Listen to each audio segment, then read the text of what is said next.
ഇന്നത്തെ വചനം വിശുദ്ധ മത്തായി എഴുതിയ സുവിശേഷം 5-ാം അധ്യായം 16-ാം വാക്യം. അപ്രകാരം മനുഷ്യർ നിങ്ങളുടെ സത്പ്രവർത്തികൾ കണ്ട് സ്വർഗസ്ഥനായ നിങ്ങളുടെ പിതാവിനെ മഹത്വപ്പെടുത്തേണ്ടതിന് നിങ്ങളുടെ വെളിച്ചം അവരുടെ മുൻപിൽ പ്രകാശിക്കട്ടെ. കാരുണ്യവാനും സ്നേഹനിധിയുമായ നല്ല ദൈവമേ, അങ്ങേ തിരുസന്നിധിയിൽ ഞങ്ങളുടെ എല്ലാ പ്രാർത്ഥനകളെയും ചേർത്ത് വയ്ക്കുന്നു.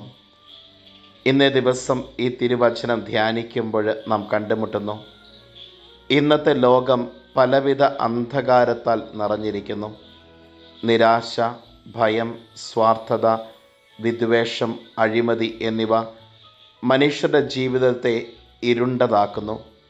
അത്തരമൊരു ലോകത്തിൽ യേശുക്രിസ്തു തൻ്റെ ശിഷ്യന്മാരോട്, നമ്മോട് പറയുന്നത് നിങ്ങളുടെ വെളിച്ചം അവരുടെ മുമ്പിൽ പ്രകാശിക്കട്ടെ എന്നതാണ്. ഒരു ചെറിയ വിളക്ക് പോലും വലിയ ഇരുട്ടിനെ അകറ്റാൻ കഴിയും.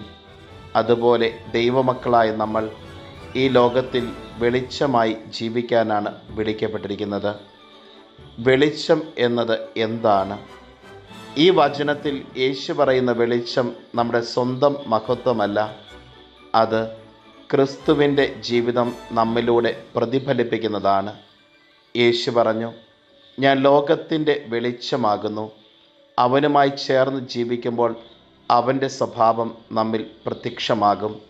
വെളിച്ചം എന്നത് സത്യം സംസാരിക്കുന്നത്, സ്നേഹത്തോടെ പെരുമാറുന്നത്, ക്ഷമിക്കുന്നത്, കരുണ കാണിക്കുന്നത്, വിശുദ്ധ ജീവിതം നയിക്കുന്നത്. നമ്മുടെ വാക്കുകളിലും പ്രവൃത്തികളിലും മറ്റുള്ളവരെ ദൈവത്തിങ്കിലേക്ക് ആകർഷിക്കുമ്പോഴാണ് വെളിച്ചം പ്രകാശിക്കുന്നത്. വെളിച്ചം മറച്ചു വയ്ക്കരുത്. ഒരു വിളക്ക് തെളിച്ച് പാത്രത്തിൻ്റെ അടിയിൽ വയ്ക്കാറില്ല, അത് എല്ലാവർക്കും കാണുന്ന സ്ഥലത്താണ് വയ്ക്കുന്നത്. അതുപോലെ ക്രിസ്തീയ ജീവിതം സഭയ്ക്കുള്ളിൽ മാത്രം ഒതുങ്ങേണ്ടതല്ല. വീട്ടിൽ നാം വെളിച്ചമായിരിക്കണം, ജോലിസ്ഥലത്ത് വെളിച്ചമായിരിക്കണം, വിദ്യാലയങ്ങളിലും കോളേജുകളിലും വെളിച്ചമായിരിക്കണം, സമൂഹത്തിൽ വെളിച്ചമായിരിക്കണം. ഞായറാഴ്ച സഭയിൽ വിശ്വാസികളായിരിക്കുകയും ആഴ്ചയിലെ മറ്റ് ദിവസങ്ങളിൽ വ്യത്യസ്തമായി ജീവിക്കുകയും ചെയ്താൽ വെളിച്ചം മറയ്ക്കുന്നത് പോലെയാകും.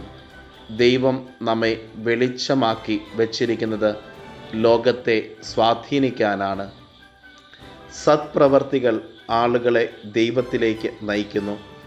ഈ വചനത്തിൽ യേശു പറയുന്നത് മനുഷ്യർ നിങ്ങളുടെ സത്പ്രവർത്തികൾ കണ്ട് എന്നാണ്. മനുഷ്യർ ആദ്യം നമ്മുടെ പ്രസംഗം കേൾക്കുന്നതിന് മുമ്പ് നമ്മുടെ ജീവിതം കാണുന്നു. ഒരു വിശ്വാസിയുടെ സത്യസന്ധത, വിനയം, സേവന മനോഭാവം, സ്നേഹം ഇവ മറ്റുള്ളവരുടെ ഹൃദയത്തെ സ്പർശിക്കുന്നു. നാം ചെയ്യുന്ന ചെറിയ നന്മകൾ പോലും വലിയ സാക്ഷ്യമായി മാറാം. ഒരാശ്വാസവാക്ക്, ഒരു സഹായഹസ്തം, ഒരു പ്രാർത്ഥന, ഒരു ക്ഷമ, ഇവയൊക്കെ ക്രിസ്തുവിൻ്റെ വെളിച്ചം ലോകത്തിലേക്ക് എത്തിക്കുന്ന വഴികളാണ്. ദൈവത്തിൻ്റെ മഹത്വത്തിന് വേണ്ടിയിട്ട് നാം അധ്വാനിക്കണം. മഹത്വം ദൈവത്തിനായിരിക്കണം. ഈ വചനത്തിലെ ഏറ്റവും പ്രധാന ഭാഗം ഇതാണ്: സ്വർഗസ്ഥനായ നിങ്ങളുടെ പിതാവിനെ മഹത്വപ്പെടുത്തേണ്ടതിന്. നമ്മുടെ സത്പ്രവർത്തികളുടെ ലക്ഷ്യം മനുഷ്യൻ്റെ പ്രശംസ നേടുകയല്ല. നല്ല പ്രവർത്തികൾ ചെയ്ത ശേഷം എന്നെ നോക്കൂ എന്ന് പറയരുത്. ദൈവം എന്നെ ഉപയോഗിച്ചു എന്ന മനോഭാവം വേണം.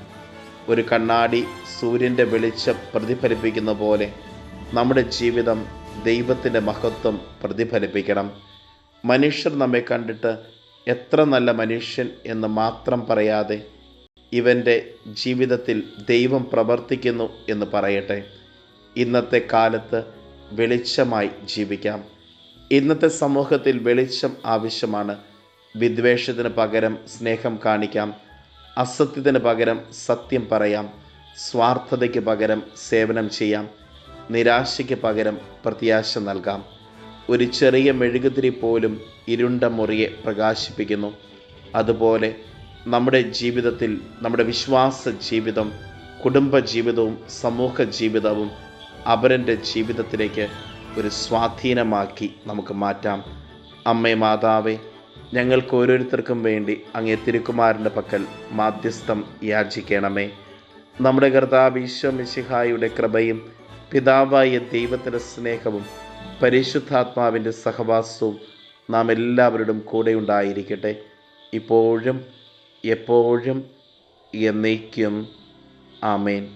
ഇന്നത്തെ നിയോഗം: കഴിയും വിധം മറ്റുള്ളവർക്ക് ഒരു ഉപകാരമെങ്കിലും ഇന്നേ ദിവസം ചെയ്യാനായി പ്രത്യേകം പരിശ്രമിക്കുക.